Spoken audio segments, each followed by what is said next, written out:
Hey everybody, Batmerk here. Tonight I'm going to be reviewing Replicators issue 1 through 3. I backed this book a long time ago. It's just been sitting in my tower of books I've been trying to get to, and I backed the catch-up tier, and basically that came with issue 1, 2, and also issue 3 right here. And then it also came with all this cool stuff. Let me show you. Got this cool sticker right here. We also got this awesome print right here. I believe that was from one of the first prints of the first issue. Got another color version of the first issue right here, an additional one right here. What else do we got? We got this cool poster right here. I believe it's from, the character Ghost. We get into that a little bit in the review too. Do not know who this is.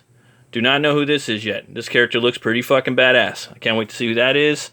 Another Ghost shot right here. This is a cool cover right there, black and white. This right here looks badass. I hear this is a Goliath. This is by Clayman Barton did this one. Freaking awesome design. And we got another piece right here from the second cover. Sick. really love that one. And another color piece of the other third issue. But yeah, man, we got the 3 issues here, and also it came in this really cool packaging with this awesome wax label seal. So you got the the little stamp of approval right there. It's the customization, That's Rob the Replicator doing it himself, Rob Arnold, and it's got the bullet holes in the skull. It's pretty fucking metal. And I was actually lucky enough to win this art competition, and I got these pencils right here from Replicator 3. And I was actually reading the book today, and I noticed this page looks familiar. And yeah, man, I got the pencils. It's freaking awesome. I love it. Thanks again, man. I was really cool getting to win a prize like that, and yeah, don't know what to say. It's really cool. Guess we could start off on the first issue. I don't want to give away too many spoilers for this, but yeah, man, right off the bat, basically it's a post-apocalyptic sci-fi book, or book series, if you will, and it's yeah, man, it really feels like to me, movie-wise, kind of feels like a Paul Verhoeven or John Carpenter movie.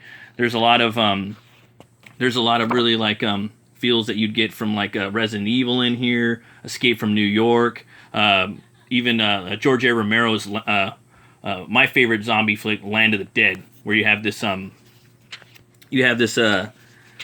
basically clash of societies. You have the rich and then the poor. The rich, they live in this behind this walled city, and then the poor or the infected, they live out here. And yeah, man, there's this basically this city right here, man, and it's a private military company that runs everything. They're called Blackgate. The arts, there's different artists on the first 3 books. I will say that in this book, the story, it just kind of sets you up. It's kind of somber. It's just kind of cold and slowly introduces you to the world. I will say also it kind of reminds me a little bit of Judge Dredd with the mega cities and the basically this desolate landscape. It's Britain or England, if you will, but it doesn't look like that because everything has just been destroyed. So it's almost like a desert, if you will, in some regards, because of what happened. But yeah, I like the change. For me personally, I do like seeing different artists on different books. I think it gives it, I like to see what different artists do. Yeah, man, this story, this one kind of sets up it's like a crime scene investigation. It's like another element to the story. I noticed Arnold, he puts in different elements for each book, which just something a little different in here. So right here you got this little kind of CSI detective aspect of it, which was kind of cool to see. Wasn't expecting that. There's this again, the virus. It's taken everybody out, and there's this character in here where she comes up with an idea or a formula to stop the virus, and she's basically gets kidnapped and taken away. Her and her husband are leaving this gala or awards ceremony, and you don't know if it's a setup. So this book does have some badass action in it too, but I don't want to spoil that too much. We could get into the second book right here. This one's illustrated by Aaron Alfici. The art style changes a little bit in here, but we wake up in you have one of the main characters in here is his name's Ghost, and she's this like badass character. Let me show you. She's on the cover of the third issue right here. She gets in an altercation in the last issue, but I didn't want to show it too much. This one, you're gonna see the world kind of expand a little bit, but also the action's gonna get a little bigger, and you're gonna have these big like mech battles. And there's this character in here, man. I'm gonna spoil some of this. I love this fucking car, man. Look at this. It's like a tank car. I don't know, man. I love the design of the grill. Looks like mech bones, almost Geiger-esque. And this awesome warrior right here. I don't even know what his name is, but he's just riding on the back, and he's got this sick ass gun, and they're shooting missiles at him. It's like fucking G.I. Joe on steroids, dude. And he jumps off. He's doing like a corkscrew like side gainer flip, and he's dumping on these guys. Just do. So awesome. I just love the art style in here, and then the tank just running him over. Christ! Just running him over. Flamethrowers coming in. Oh man, this thing just keeps going. Just loving it, man, loving it. And you got this like evil corporation guy right here. He's the one that's running the show. He's the mastermind. He's like the kind of like the Jason Wynn figure, like the kind of like the Spawn universe, or if you're into that, kind of like this evil corporation dude, but behind the scenes. And look at this camera view right here. Dude gets his arm blown off. It's crazy. All right, so you're gonna get some of that in here, and I don't want to spoil any more of that one. Then we're gonna get into the third issue right here, Replicator 3. So in this one, the lady that was basically she was the one that created the formula to stop this onslaught, this plague, to cure everybody. She's kidnapped, and she's taken hostage by these thugs, but you don't really know who they are, and her husband's put on trial. So you're going to see a little bit of that in here. What I liked about this part right here, it kind of reminded me of Judge Dredd with the old family that lived out in the backwoods or the desert plains of the mega cities, or in here, even maybe like a Sabretooth character or something like that. And I really like these two characters. I don't know if in here if they're father and son, but it kind of made it feel like that. It also gave it like this backwoods horror feel to it, also mixed with like X-Men. So that was like a cool little element too that Rob Arnold put into the story. I'm loving the art too. I love how it changes again. This art style is just getting crazy too. I think it really fits the book. And this guy right here came in the first issue. You don't know who he is. That's the big joke of this whole series is too. Like, you do not know who the fuck Replicator is. So I'm trying to figure who that is. This dude's name, I believe, is Pain. And this is either his buddy, or it's his son. So they revisit that compound, and yeah, man, they have a little war to themselves.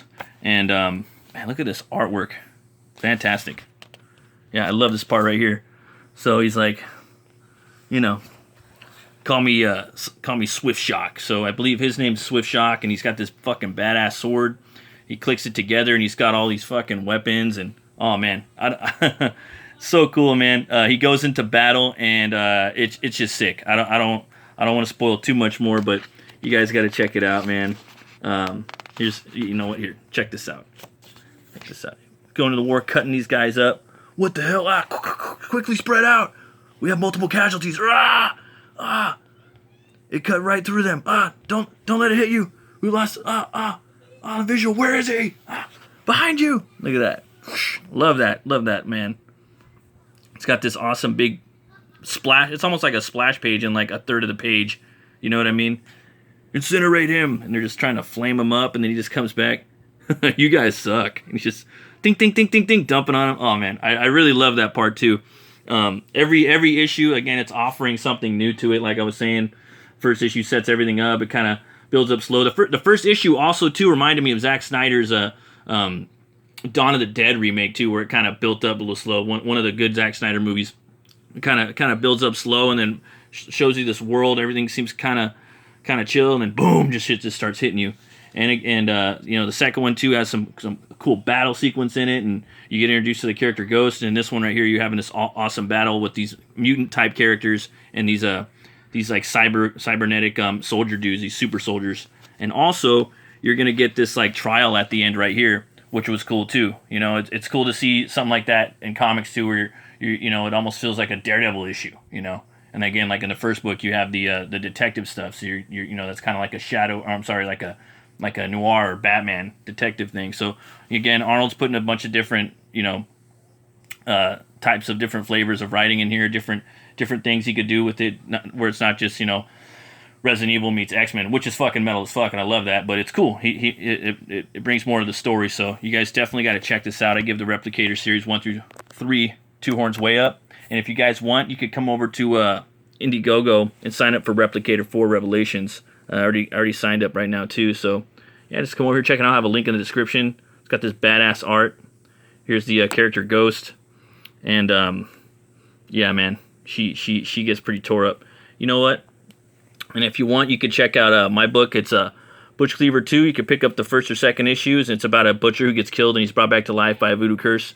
And that curse gives him the power to weaponize bone on a molecular level. So if you like horror action, you might like this too. A little bit of Western thrown in. It's like a spaghetti Western meets a Hammer horror film. Still got a lot of tchotchkes left for the next few backers. And yeah, if you guys want, come check it out.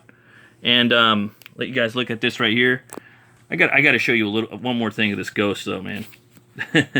At the end of the book, man, just check this shit out. She comes in and just takes this guy out, man. Look at that, dude. Oh my god, that reminds me of like a Great Capullo piece, man. Just comes in and just starts taking these fools out.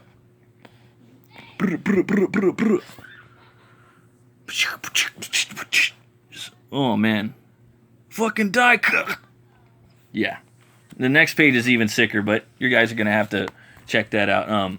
I was at the beer store today, and I came upon this Black Sunshine, and it actually kind of reminded me of this a little bit, man. It's kind of like they got the virus, and you got the people living it up on the other side of the wall, and then the people living out there in the backwoods or the dusk lands. And yeah, I thought of that. It's thought of Replicator, and it's a stout, and yeah, it's by the Booze Brothers.